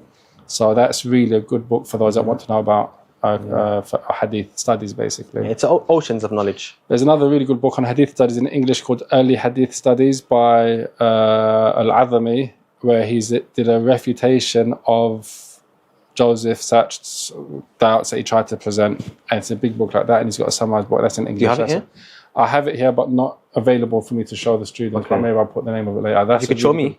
I'll show you. It's a really good book. It's a blue book. It's quite big, and it's basically a refutation of all the doubts that they tried to bring through this academic non-Muslim scholar, Orientalist. Okay, so Kulliyat Hadith. What year are you in now? And I'm going to my 3rd year. You, alhamdulillah, married, unmarried, wasn't married the whole time, married from the beginning, married at the end? Last year. Married last year.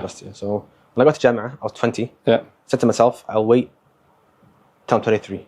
Okay. I'll be patient until then. Yeah. Until then, أشتغل بالعلم, even though you can do both. Yeah. I just told myself, next 3 years, just focus on ilm. I got married when I was 25. Yeah. Alhamdulillah. I think I just gave him my age, like in Levis. Yeah. Levis. Would you consider it from the muru'ah of our people, hiding your age? I don't think so, no. Personally speaking. Because people mention the narration of Shafi'i. I think it's when you look at the time we live in, and we got passports and driving license, and everything has to have your age documented on it, and you have to prove your age to do this, and you prove your age to do that. You have to be 16 to get a job. Age becomes something which is almost known all the time. But the muru'ah thing, I guess, is stronger in Kulliyat Hadith than it is in Sharia, perhaps, as well. Yeah, perhaps. Alhamdulillah, got married when I was 25. Yeah. Alhamdulillah. Has that assisted you in seeking knowledge, or would you say... Definitely. I mean, not outside of how supportive or unsupportive your wife has nothing to do with that. I'm talking about yourself personally. Well, I've only increased. Because before you'd have to go to your roommate and say, please, can you listen to me? It's okay, you listen to me. I'll listen to you if you listen to me. Yeah. Like, you listen 10 minutes, I'll read 10 minutes. Yeah. Where's your wife? Inshallah, you can go to her and say, Yeah. You know, Review and can you revise meet me? Yeah. Yeah. You can teach her. أنت تستفيد. Yeah. Good. So yeah, Alhamdulillah. definitely marriage. The condition is the marriage, the right sister, not one that's gonna slow you down. Yeah. And just make it clear to the sister what you're about, what your lifestyle is like. Yeah. This is where I'm going. Do you want to join me? If you do, ahlan wa sahlan. Yeah. If you don't, then Allah bless And you. what's your plans? I mean, what's your kind of, at the moment, I don't mean after Jamia, because, you know, you might be doing a master's, you might come back to your master's, say there's loads. You've got like 2 years left, right? Yeah. What's your immediate plan? You're at the moment currently doing a course in Mekki Masjid in Manchester. Yeah. Tell us about that course that you're doing at the moment, and how long you're here for, how people can benefit from you, access you.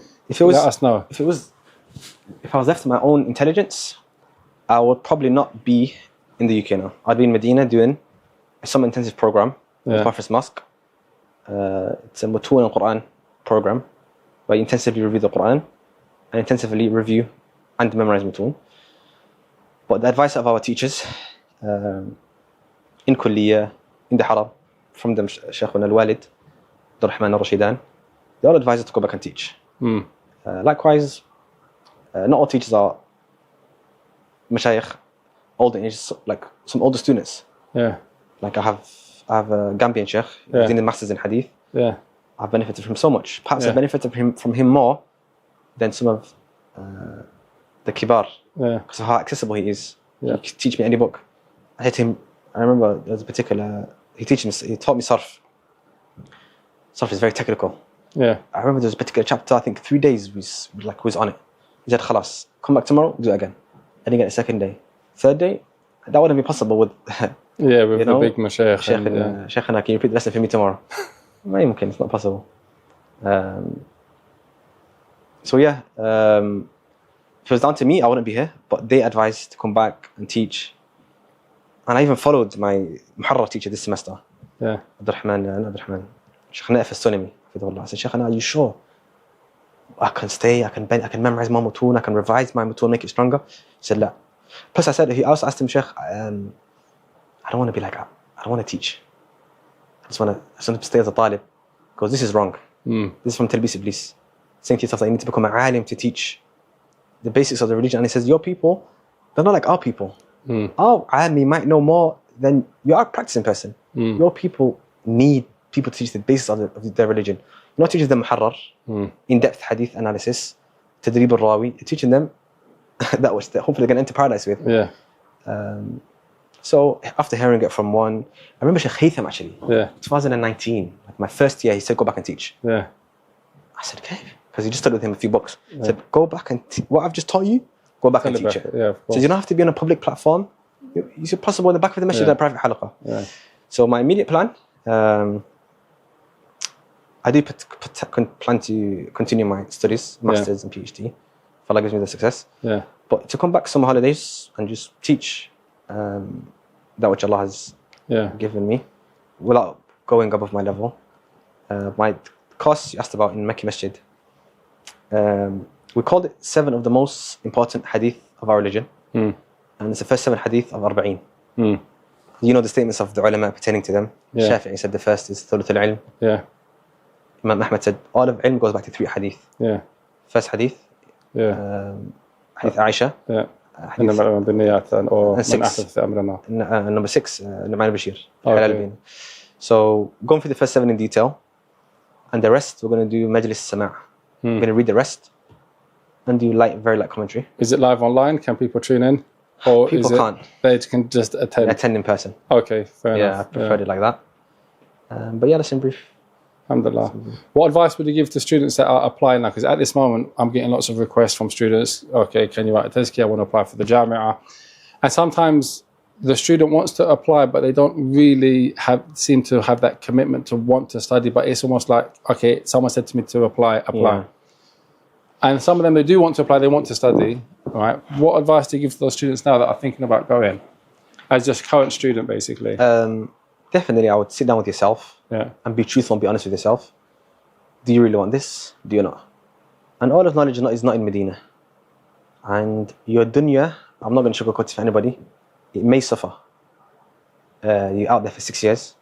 That's a long time. you're not allowed to work as a student. You do allow some positions. You can do ziyaras and things like that, but you're not working a full-time job. You're a student. You have a stipend, which is not a lot, because you don't need a lot to live anyway. So your dunya may suffer, but if you've told yourself these things before you've went, and you're more than happy to accept that, because you want this ilm so badly, then go ahead and apply. And my advice to that person would be many things. The first is to have an unwavering conviction you're going to be accepted. وذاك التوكل. That's what tawakkul is. And Ibn al-Qayyim rahimahullah ta'ala, he mentions in Kitab al-Fawaid, on the commentary of the verse, وعسى أن تكرهوا شيئا وهو خير لكم عسى أن تحبوا شيئا وهو شر لكم الله يعلم أنتم لا تعلمون. That perhaps you love something, you hate something, and it's good for you, and the opposite. And Allah knows and you do not know. Ask Allah to give you what is best. Don't ask specifically for Medina. Ask specifically for al-Qura, Mecca. Ask, oh Allah, take me to a place which is most pleasing for me and most pleasing for you and most beneficial for me. That could be Mauritania. The students I know in Mauritania, they're benefiting a lot. Emphasis on hifz that they have there. Whereas in Egypt, they're not tied down to a particular university curriculum. They're more free in their studies. Yeah. It could be Jeddah. It could be Jeddah study in Mecca, like Sheikh Yassin. So have unwavering tawakkul and conviction going to be accepted. I won't give too many advices. I'll give 3. Yeah. The sunnah is Inna Allah witrun yuhibbul witr. Indeed, Allah is ad. He loves ad. Second is to learn the path of knowledge before you get there. Yeah. So once you get there, you're not finding your feet. And the students who've come a bit older, a bit more experienced in knowledge, they benefit more. I don't wish to mention him to be a fitna for him, but I'll tell you who was after. In particular, brother, he came at the age of 25. He studied before. He studied from the age of 17, so he's 7 years into ilm. He studied in Egypt for a short period. يعني ذو خبرة في العلم. He's learned how to memorize, learned how to summarize. He's learned Arabic. What he completed in Ma'had is double, maybe triple what I did in Ma'had. And I was working hard. Yeah. Right? Focused and yeah. Because he knew. He had that khibra, he knew what he was doing. Experience, yeah. So definitely to learn the path of knowledge. And the third, and this is my advice to students here, wishing to apply, not wishing to apply, they're graduates. Prophet Sallallahu Alaihi Wasallam said, "Ad-din an-nasiha," and from them is li'ammatihim, the common Muslims, is to focus on the spiritual matters such as the tazkiyah, the ikhlas, the sidq, truthfulness with Allah Subhanahu wa Taala, the mannerisms of knowledge. Because as I mentioned previously, ليس الشأن الكثرة. It's not about having a lot of knowledge. As Ibn Mas'ud said, رضي الله عنه, ليس العلم كثرة الرواية. Knowledge is not knowing narration after narration after narration. لكن العلم الخشية. Knowledge truly is having that reverence of Allah Subhanahu wa Taala. So to not forget these matters, because sometimes when I'm in the middle of hadith, going into some technical things, you know, how is hadith, the hidden defects, the Sarawi is disconnected, Ibn Hajar, what does Tirmidhi mean when he says hadith Hasan or Sahih? It's very technical matters. Usul al-fiqh, for example, you guys study in Sharia, you can forget the ghaya, the goal behind this knowledge, and that is khashiyah, the reverence of Allah Subhanahu wa Ta'ala, to focus on these things. So it's not about having a lot of knowledge, but your ilm that you do have, even if it's little, it's mubarak, it's blessed. Yeah. And that's one of the reasons, going back to my favorite alim, Imam Nawawi. He was a rajul mubarak. Yeah. He was, إذا ألف سبحان الله بركة. Yeah, in his works.